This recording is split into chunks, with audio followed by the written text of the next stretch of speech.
નમસ્કાર વિદ્યાર્થી મિત્રો, તમે સૌ કુશળ છો. આજે આપણે ધોરણ 11 માં આંકડાશાસ્ત્રની અંદર આગળના ટોપિક વિશેની વાત કરશું. આપણે આની પહેલાના ટોપિકની સ્થાનીય સરેરાશની માહિતી મેળવી હતી.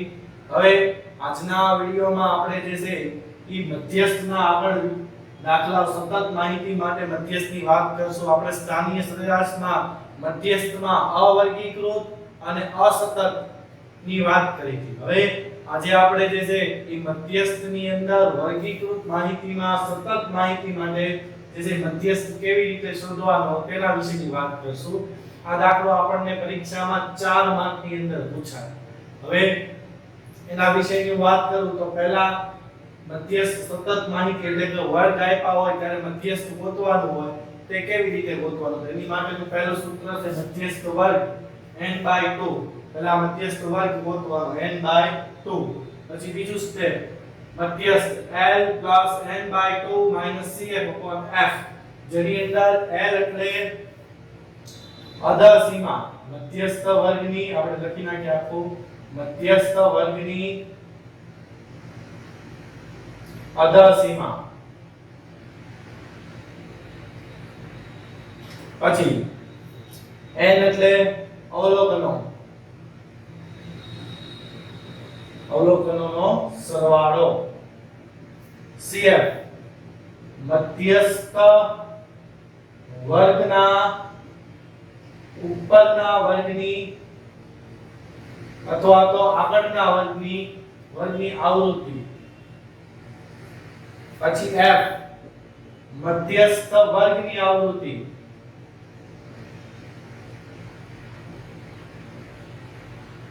અને આપણે ધોરણ 11 માં હવે અહીંયા c આવે છે. c એટલે વર્ગ કરનાર. c એટલે વર્ગ કરનાર. ધોરણ 11 માં h ની જગ્યાએ તમને જે છે c આવે છે. ધોરણ 10 માં તમને અહીંયા h આવતું છે. તો આ મધ્યસ્થ વર્ગના બધાની જે છે આપણે વાત સ્પષ્ટ કરી વાત. હવે આપણે જે છે આપણો એક દાખલો લઈને દાખલો કેવી રીતે ગણાય તેના વિશેની આપણે વાત કરીએ. દાખલો કેવી રીતે થાય. હવે તમને આવી રીતે રકમ આપેલી છે વર્ગ અને આવૃત્તિ. હવે આના આધારે જે છે તમારે મધ્યસ્થ શોધવાનું છે. તો કેવી રીતે શોધવાનું? તો પહેલા જે છે આપણે કોષ્ટક બનાવવાનું. તો કોષ્ટકની અંદર જે છે આપણે વર્ગ અને આવૃત્તિ આવી રીતે બે કોલમ બનાવવાની. વર્ગમાં 0 થી 10, 10 થી 20, 20 થી 30, 30 થી 40 અને 40 થી 50. આવૃત્તિ 5, 6, 12, 13, 14. હવે પહેલા આપણે આવૃત્તિનો સરવાળો કરીએ જેને n કહેવાય. n બરાબર 14 ને 13 27 ને 39 ને 40 ને 5 50. એટલે આવૃત્તિનો પહેલા સરવાળો કરીએ. હવે આપણે જે છે સર્વપ્રથમ કોલમ આમાં મેળવવાની cf. cf એટલે સંચય આવૃત્તિ. cf એટલે સંચય આવૃત્તિ. સંચય એટલે ભેગું કરવું. આવૃત્તિને આપણે ભેગી કરતી જવાનું. તો જો પહેલા 5 ના 5, 5 ને 6 11, 11 ને 12 23, 23 ને 13 36, 36 ને 14 50. પહેલા 5 ના 5, 5 ને 6 11, 11 ને 12 23, 23 ને 13 36, 36 ને 14 50. તો આ જે છે પેલા સંચય આવૃત્તિ ગોતવાનું. આ બેનો ટોટલ જે છે એ સેમ આવે. નો હોય તો તમારો જે છે એ સરવાળો ખોટો. હવે આ મળી ગયા પછી આપણે પહેલું કામ કરવાનું મધ્યસ્થ વર્ગ ગોતવાનો. મધ્યસ્થ વર્ગ n/2 50 ભાગ્યા 2 25. n 50 ભાગ્યા 2 એટલે 25. હવે આ 25 ને લઈને આપણે cf આગળ જવાનું. આ 25 ને લઈને cf આગળ જાવ. જો તમારે 25 એટલે કે 20 થી 30 ની વચ્ચે આવે એવી રીતે નથી લેવાના. તમે 10 માં નો ભણ્યા જ છો. ફરીથી તમને રિપીટ કરાવી દઉં છું. 25 એટલે cf માં જવાનું. 25 કોની વચ્ચે હોય? તો કે 25 જે છે ને 23 અને 36 ની વચ્ચે હોય પહેલી વસ્તુ CF માં જોવાનું 25 કોની વચ્ચે હોય તો કે 23 અને 36 ની વચ્ચે હોય તો હવે જે છે 25 જે છે એ 23 માં ન હોય કોના આવેલા હોય 36 માં 25 જે છે એમાં આવેલા હોય તો કે 36 માં આવેલા હોય 23 માં આવેલા ન હોય એટલે 30 થી 40 જે છે ને એ તમારો મધ્યસ્થ વર્ગ છે ફરીથી સમજાવી દો પહેલા જે છે આપણે CF માં જોવાનું કે ભાઈ 25 જે છે એ કોની વચ્ચે આવે છે તો કે 23 અને 36 ની વચ્ચે આવે છે તો કે 23 ની અંદર 25 નો કોની અંદર હોય 36 તો આને જે છે એ મધ્યસ્થ વર્ગ કહેવાય 30 થી 40 હવે મધ્યસ્થ નું સૂત્ર m બરાબર l plus n by 2 minus CF upon F ગુણ્યા h સોરી આપણે જે છે આની અંદર c નો ઉપયોગ કરીએ છીએ ધોરણ 11 ની અંદર હવે પહેલા l એટલે 30 પછી n by 2 50 ભાગ્યા 2 એટલે 25 પછી c એટલે કે વર્ગ લંબાઈ કેટલાની વર્ગ લંબાઈ છે તો કે 10 ની એટલે c 10 હવે CF અને F વિશેની વાત CF એટલે મધ્યસ્થ વર્ગના ઉપરના વર્ગની આવૃત્તિ CF એટલે મધ્યસ્થ વર્ગના ઉપરના વર્ગની આવૃત્તિ એટલે 23 અને F એટલે મધ્યસ્થ વર્ગની આવૃત્તિ એટલે 13 ફરીથી એકવાર કહી દો CF એટલે મધ્યસ્થ વર્ગના ઉપરના વર્ગની આવૃત્તિ CF માંથી લેવાનું ને F ની કોલમ માંથી લેવાનું તો F 13 CF 23 તો હવે જે છે આપણે રકમ મૂકીએ તો કે L 30 n by 2 25 CF 23 F 13 અને H જે છે ઈ સોરી C જે છે ઈ 10 30 25 માંથી 23 જાય 2 ગુણ્યા 10 ગુણાકારમાં લઈ લેવાના જે બાદબાકી આવે તે ગુણ્યા કરી લેવાના અને 13 હવે 20 ભાગ્યા 13 જો તમને ધોરણ 11 12 માં કેલ્ક્યુલેટર અવેલેબલ જ હોય એટલે તમારે 10 નું 20 ભાગ્યા 13 કરવાના એટલે 1.54 અને 31.54 તમારો ફાઇનલ આન્સર કહેવાય મધ્યસ્થનો ફાઇનલ આન્સર જે છે ઈ 31.54 આ તમારો જવાબ તો આવી રીતે જે છે વિદ્યાર્થી મિત્રો મધ્યસ્થ તમે અગાઉના ધોરણમાં શીખીને જ આવ્યા છો પરંતુ અહીંયા આપણને આપણો ટોપિક આવે છે તો આપણે આવી રીતે જે છે આને દાખલો ગણવાનો હવે આપણે જે છે થી ઓછા થી વધુનો જે દાખલો છે એના વિશેની આપણે ચર્ચા કરીએ કેવી રીતે કરવાનું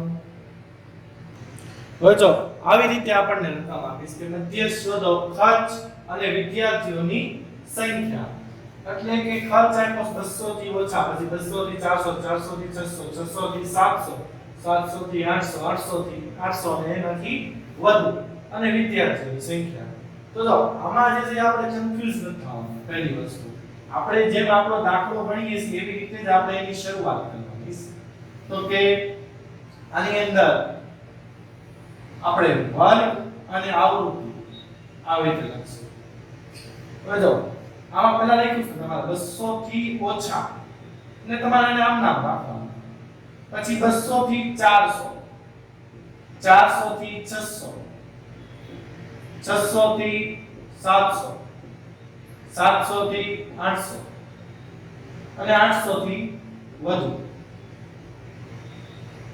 જો બધામાં થી ઓછા થી ઓછા થી ઓછા થી ઓછા આવ્યા હોય ત્યારે આપણે સુધાર કરવાનો એવો એક દાખલો આવશે જે આગળ જેનો આપણે ઉપયોગ કરશું અત્યારે આપણે આમાં આમ જ લખી નાખવાનું આમાં કોઈ ચેન્જીસ કરવાના નથી આવા જે વર્ગ હોય ને એને ખુલ્લા છેડાવાળા વર્ગ કહેવાય બંને સાઈડથી જે છેડા છે ને એ ખુલ્લા છે તો આવા જે વર્ગ હોય એને ખુલ્લા છેડાવાળા વર્ગ કહેવાય આની અંદર જે છે સ્થાનીય સરેરાશના માપ જ શક્ય બને આની અંદર મધ્યક શક્ય ન બને એનું કારણ છે મધ્યકમાં પહેલા xi ગોતવાનો xi એટલે કે આ બે ચલનો સરવાળો ભાગ્યા 2 તો આમાં એક જ હોય એટલે આમાં મધ્યક ન ગોતી શકાય આની અંદર સ્થાનીય સરેરાશના માપો શતાંશક દશાંશક ચતુર્થક અને મધ્યસ્થ આ ચાર જ ગોતી શકાય બહુલક આની અંદર ન ગોતી શકાય આ ચાર જ માપ જે છે એ ખુલ્લા છેડાવાળા વર્ગમાં ગોતી શકાય તમને જે છે MCQ પૂછાય કે ખુલ્લા છેડાવાળા વર્ગમાં કયો માપ શક્ય નથી તો એમાં મધ્યક કાં તો બહુલક ઓપ્શન આપેલો એ આપણે સિલેક્ટ કરવાનો હવે આપણે જે છે પહેલી કોલમ આપણે જે બનાવતા CF ઈ બનાવીએ CF 8 8 ને 23 31 31 ને 40 71 71 ને 17 આપણે થશે 88 88 ને 7 95 95 ને 5 100 હવે આનો સરવાળો કરો તો પણ 100 જ થાય આનો સરવાળો કરો એટલે 100 જ મળે હવે મધ્યસ્થ વર્ગ તો મધ્યસ્થ વર્ગ એટલે n/2 100 ભાગ્યા 2 એટલે 50 મધ્યસ્થ વર્ગ મેળવો 50 હવે સોરી મધ્યસ્થ વર્ગ ગોતવા માટે આપણને n/2 50 મળ્યા છે 50 ને લઈને CF આગળ આવવાનું 50 કોનામાં હોય તો કે 31 ને 71 ની વચ્ચે હોય પણ કોની અંદર હોય તો કે 71 ની અંદર 50 હોય એટલે 400 થી 600 ઈ મધ્યસ્થ વર્ગ છે મધ્યસ્થનું સૂત્ર m l n/2 CF f ગુણ્યા c આવી રીતે પહેલા આપણે લખી નાખવાનું હવે જે છે l એટલે 400 n/2 એટલે જે છે 50 25 c આ બે વચ્ચેનો ગેપ જો આમાં બધામાં વર્ગ લંબાઈ જુદી જુદી છે તો આપણે કઈ વર્ગ લંબાઈ લેશું તો જે મધ્યસ્થ વર્ગ વચ્ચેની વર્ગ લંબાઈ હોય આપણે લેવાની એટલે 200 CF મધ્યસ્થ વર્ગના ઉપરના વર્ગની આવૃત્તિ 31 અને F મધ્યસ્થ વર્ગની આવૃત્તિ એટલે 40 હવે L તો L બરાબર 400 n/2 50 CF 31 F જે છે ઈ 40 અને C 200 એટલે આ જે છે ઈ 450 માંથી 31 જાય એટલે 19 ગુણ્યા 200 ના છેદમાં 40 મીંડું મીંડું ઉડી ગયું 4 પંચા 20 19 પંચા જે છે ઈ 55 400 પ્લસ 55 495 આ તમારો જવાબ મધ્યસ્થનો જવાબ 495 આ દાખલો અહીંયા પૂર્ણ થઈ જાય હવે આપણે જે છે ઈ આગળ આની જેમ એક દાખલો આપેલો છે જેની અંદર a અને b બેયનો મધ્યસ્થ ગોતવાનો છે તેની આપણે રકમ સમજશું જે દાખલાનો જવાબ તમારે લાવવાનો છે આપણે એની રકમ સમજીએ હવે આપણને આ દાખલાની અંદર મધ્યસ્થને આધારે નક્કી કરવાનું છે કે કઈ કંપનીનું વેચાણ વધુ છે જો આની અંદર જે છે તમને એકવાર વર્ગ આપ્યા છે અને બે કંપનીના વેચાણોની દિવસોની સંખ્યા આપી છે એમાં પહેલી કંપની છે X કંપની અને બીજી કંપની છે Y કંપની હવે X કંપની અને Y કંપની બેયનું કમ્પેરીઝન મધ્યસ્થની રીતે કરવાનું પહેલા આપણે મધ્યસ્થ શોધવાનું છે પછી એના આધારે આપણે નક્કી કરવાનું છે કે કોનું વેચાણ જે છે એ વધુ હશે એટલે પહેલા આપણે X કંપનીનો મધ્યસ્થ શોધશું અને એની પછી Y કંપનીનો તો એની હું શરૂઆત કરું તો જો વિદ્યાર્થી મિત્રો પહેલા તો આપણે છે ને વર્ગમાં એટલે કેવી રીતે સમજાવું જો આ જે વર્ગ છે ને આ અનિવારક વર્ગ છે આ જે વર્ગ દેખાય જો 2 થી 5 પછી 5 થી નથી 9 6 થી 9 છે અત્યારે કેવું હતું 0 થી 10 10 થી 20 20 થી 30 30 થી 40 એવી રીતે હવે આ જે વર્ગ આવ્યા ને આ વર્ગને અનિવારક વર્ગ કહે છે હવે જ્યારે અનિવારક વર્ગ આપ્યા હોય તો પહેલું કામ કરવાનું અનિવારક વર્ગને તમારે નિવારક વર્ગમાં ફેરવવાનો હવે ઈ કેવી રીતે ફેરવવાનું પહેલા આપણે ઈ શીખીએ પછી આપણે જે છે મધ્યસ્થની વાત કરશું તો હું જે છે આયા પહેલા આપણે વર્ગ અને આવૃત્તિ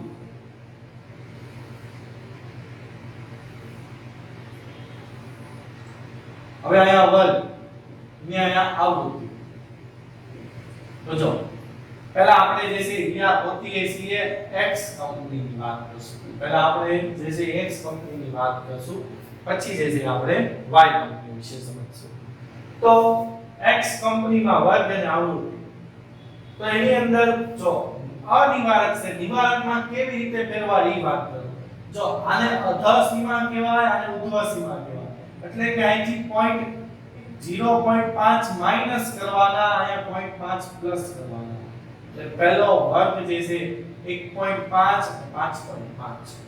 પછી એવી રીતે જો 6 માંથી 0.5 માઈનસ કરો એટલે 5.5 અને 9.5. અહીંયા માઈનસ અહીંયા પ્લસ. અહીંથી 10 માંથી 0.1 માઈનસ 0.5 માઈનસ કરો 9.5 અને 13.5.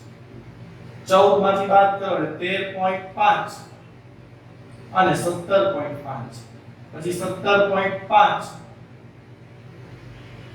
અને 21.5. 21.5 અને 25.5. પહેલા આવી રીતે જે છે ને વિદ્યાર્થી મિત્રો આપણે અનિવારકમાંથી નિવારકમાં ફેરવીને દાખલો ગણવાનો, ડાયરેક્ટ દાખલો ગણવાનો નથી. પહેલા આપણે જે છે અનિવારકમાંથી નિવારકમાં ફેરવી દીધું. હવે x કંપનીની આવૃત્તિ લખો 1 3 17 9 6 અને 4 આવૃત્તિનો સરવાળો.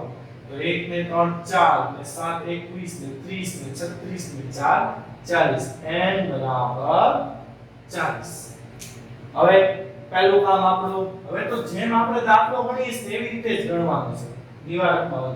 પહેલો CF 1 ના 1 3 ને 1 4 અહીંયા 21 30 36 અને 40. આવી રીતે પહેલા સંચય આવૃત્તિ CF ગોતી નાખવાનું. હવે સ્ટેપ નંબર 2 મધ્યસ્થ વર્ગ.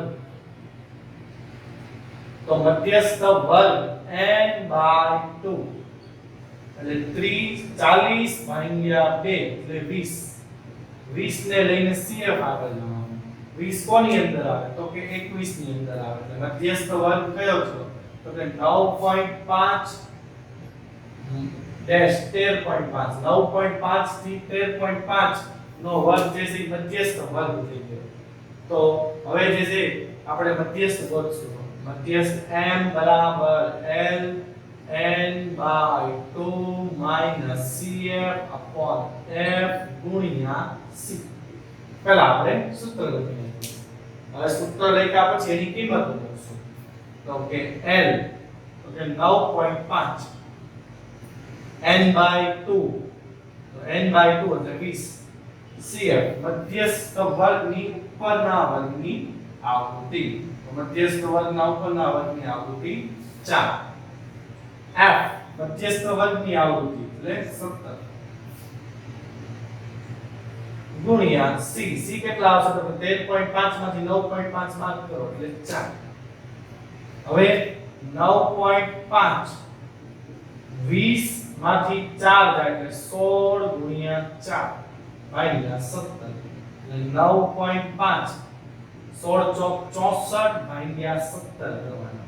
એટલે 64 ભાગ્યા 17 કરો એટલે 17 તેરી 51. પછી અહીંયા વધશે 13 મીંડું 17 સત્તા 119 8 17 18 119. પછી જે છે એ આપણે 17 18 119 સોરી 17 સત્તા 119. એની પછી જે છે આપણે 11 વધે અહીંયા મીંડું મૂકવાનું. પછી 17 6 102. હા પછી 8 17 ચોક. હવે ત્રીજો આંકડો જે છે 5 કે 5 કરતા મોટો હોય તો આગળ એક ઉમેરવાનો હોય. હવે ઉમેરવાનો નહીં. 9.5 વત્તા 3.76. હવે 9.5 વત્તા 3.76 નો સરવાળો. તો અહીંયા 6 અહીંયા 2 વધી પડી 1 ને 12 ને 13.26. આ તમારો મધ્યસ્થ x કંપનીનો મધ્યસ્થ આપણને મળી જાય આવી રીતે. એટલે આ પહેલા જે છે આપણે x નો ગોત્યો. હવે આવી જ રીતે આપણે જે છે y કંપનીનો મધ્યસ્થ શોધશું. એનો મધ્યસ્થ કેવી રીતે ગોતાય તેના વિશે આપણે વાત કરશું. હવે આપણે y કંપનીની શરૂઆત કરીએ તો પહેલા એની અંદર પણ આપણે જે છે ઈ વર્ગ અનિવારકમાંથી નિવારકમાં ફેરવવા પડશે. તો એની અંદર આપણે ત્રણ કોલમ બનાવીએ, વર્ગ આવૃત્તિ અને સંચય આવૃત્તિ. વર્ગ 0.5 માઈનસ કરીએ એટલે 1.5 5.5, પછી આમાંથી 5.5 અને 9.5 9.5 13.5 13.5 અને 17.5 17.5 21.5 21.5 અને 25.5. હવે y કંપનીની આવૃત્તિ લખી આપણે. f આવૃત્તિ 5 9 20 3 2 1. આ એનો સરવાળો કરીએ. સરવાળો તો 40 જ થશે, ઓલામાં જેમ છે તો એનો સરવાળો 40. હવે પહેલું કામ આપણે ગોતશું CF. તો 5 5 ને 9 14 14 ને 20 34 37 37 ને 2 39 ને 1 40. આ બે સંખ્યા આવી ગયા. એટલે બેયના જે છે ઈ n અને ટોટલ જે છે સરખો છે આપણને ખબર પડી ગઈ. હવે આગળ જે છે ઈ આપણે પહેલું કામ કરશું મધ્યસ્થ વર્ગ ગોતવાનો. તો મધ્યસ્થ વર્ગ n/2 40 ભાગ્યા 2 એટલે 20. હવે 40 ભાગ્યા 2 20. 20 ની અંદર જે છે પહેલા આપણે જોવાનું 20 જે આપણે લઈને CF આગળ જવાનું. 20 કોની વચ્ચે હોય તો 20 જે છે 14 અને 34 ની વચ્ચે હોય. તો 14 અને 34 માં 20 કોની અંદર આવે તો કે 34 માં. તો આ વખતે જે છે 9.5 થી 13.5 ઈ આપણી માટે મધ્યસ્થ વર્ગ કહેવાશે. y કંપનીમાં મધ્યસ્થ વર્ગ 9.5 થી 13.5 કહેવાશે. હવે જે છે આપણે મધ્યસ્થનું સૂત્ર લગાવશું. મધ્યસ્થ n બરાબર l n/2 CF f ગુણ્યા h. સોરી h જે છે એ 10 માં આવે, આપણે c રાખીએ. હવે આપણે વારાફરતી વાળા બધી કિંમતો મૂકીએ. તો આની અંદર l તો કે l 9.5 n/2 તો n/2 ની અંદર આપણે જે છે ઈ મૂકશું 20. CF એટલે મધ્યસ્થ વર્ગના ઉપરના વર્ગની આવૃત્તિ. મધ્યસ્થ વર્ગના ઉપરના વર્ગની આવૃત્તિ 14. f એટલે મધ્યસ્થ વર્ગની આવૃત્તિ 20. અને c એટલે આ બેનો કેપ જે છે ઈ 4. હવે 9.5 વત્તા 20 માંથી 14 જાય એટલે 6 ગુણ્યા 4 ભાગ્યા 20 4 5 20 અને 5 6 ભાગ્યા 5 કરો એટલે 1.2. હવે 1.2 અને 9.5 એટલે 10.7 ઈ આપણો જવાબ મધ્યસ્થનો. હવે જે છે આ x કંપનીનો જવાબ હતો 13.26 અને y કંપનીનો 10.7. તો કોનું વેચાણ વધારે છે તો તમારે લખવાનું x નો જવાબ મોટો છે એટલે x કંપનીનું વેચાણ જે છે ઈ વધુ છે. x કંપનીનું વેચાણ જે છે ઈ y કરતા વધુ છે. આવી રીતે જે છે આપણે દાખલો ગણવાનો. આખો દાખલો તમને આ દાખલો 5 માર્કની અંદર પૂછાય. કેમ કે ધોરણ 10 ની અંદર તમને મધ્યસ્થ 3 માર્કમાં પૂછાય. હવે અહીંયા જે છે બે દાખલા પૂછે એટલે બે દાખલાના જે છે 2 માર્ક કરી નાખે ને 1 માર્ક જે છે ઈ તમારા લખવાનો હોય. આ તમે જે લખો છો કે જો તમે આ નો લખ્યો તો બે જવાબ તમારા સાચા છે, પરંતુ આ તમે લખ્યું નથી કે કઈ કંપનીનું વેચાણ વધુ છે, તો તમારો 1 માર્ક જે છે ઈ પેપરની અંદર કટ થઈ જાય. તમને ખાલી 4 જ માર્ક મળે. હવે એક જવાબ સાચો આવ્યો એક ખોટો આવ્યો તો 2 માર્ક, બે સાચા આવ્યા તો 4 અને આ લખો એટલે પૂરેપૂરા તમને 5 માર્ક દાખલાના મળે. તો આ મધ્યસ્થનો દાખલો જે છે બે કંપની આપેલી હોય ત્યારે આવી રીતે આપણે દાખલો ગણવાનો. હવે આપણે આગળના વિષયની ચર્ચા કરીએ કે આગળ આપણે જે છે ટોપિકની વાત કરશું. જો વિદ્યાર્થી મિત્રો, આ પહેલા તો આ તમારી માટે હોમવર્ક છે. પહેલા તો તમે આનો સ્ક્રીનશોટ પાડી લેજો જેથી તમને આ દાખલા હોમવર્કમાં કરવાના છે. હવે હોમવર્કની અંદર પહેલા ઉદાહરણ 22, એની પછી સ્વાધ્યાય 3.4 માં બીજો પાંચમો આપણે કરી નાખ્યો તોય તમે એકવાર કરી લેજો. બીજો દાખલો જે છે એની અંદર તમને 4 સવાલ પૂછેલા છે.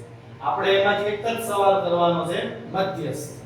પછી સ્વાધ્યાયમાં વિભાગ ઈ માં દાખલા નંબર 1 અને 5 અને વિભાગ F માં દાખલા નંબર 4.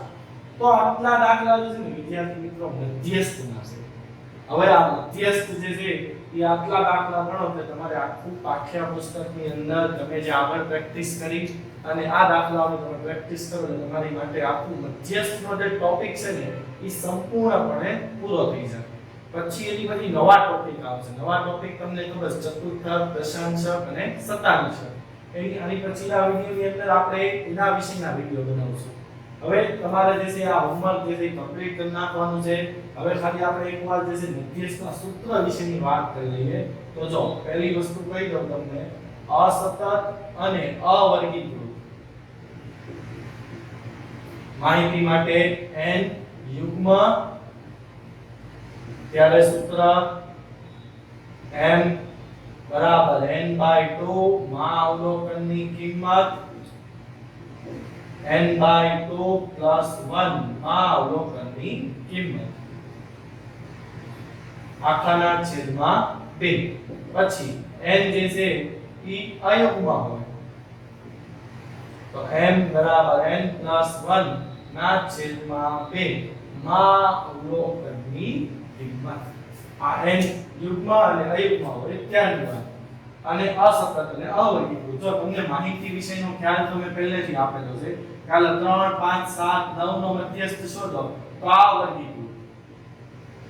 પછી આવી રીતે બે ચલ આપ્યા હોય x અને f, 1 2 3 4 5 6 આવી રીતે આપેલો હોય તો આને જે છે કહેવાશે અસતત.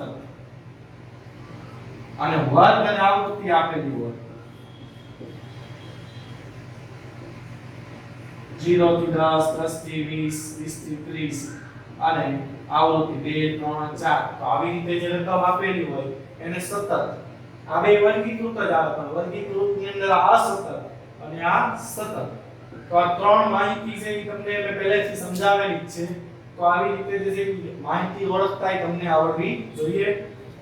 હવે સતત ની અંદર નું સૂત્ર છે, સતત માહિતીમાં પહેલા આપણે ગોતવાનું મધ્યસ્થ વર્ગ n/2, પછી મધ્યસ્થ નું પોતાનું સૂત્ર મધ્યસ્થ m બરાબર L plus n/2 minus CF/F ગુણ્યા C. ખાલી આ તમને દસમામાં આવતું જ તે, ખાલી C ની H ની જગ્યાએ તમને C નો ઉપયોગ થાય છે. તો વિદ્યાર્થી મિત્રો આખું જે છે મધ્યસ્થનો પરિવાર આપણે જે આને સમાવિષ્ટ કરી નાખ્યો, એની અંદરના જેટલા દાખલા આવતા હતા તેનો આપણે અહીંયા સમાવિષ્ટ કરી લીધો છે. તો હવે આની પછીના વિડિયોઝની અંદર આપણે સ્થાનીય સરેરાશના બીજા 3 માપ જે છે એ ત્રણેય માપ સાથે ભણવાના હોય. એટલે એ ત્રણેય માપ સાથે ભણશું. એની અંદર પણ આપણે એક વિડિયો અસતત, એક વિડિયો અવર્ગીકૃતનો અને એક વિડિયો જે છે એ વર્ગીકૃતનો, એવી રીતે આપણે જે છે એ માહિતીનો વિડિયો બનાવશું. થેન્ક યુ વિદ્યાર્થી મિત્રો.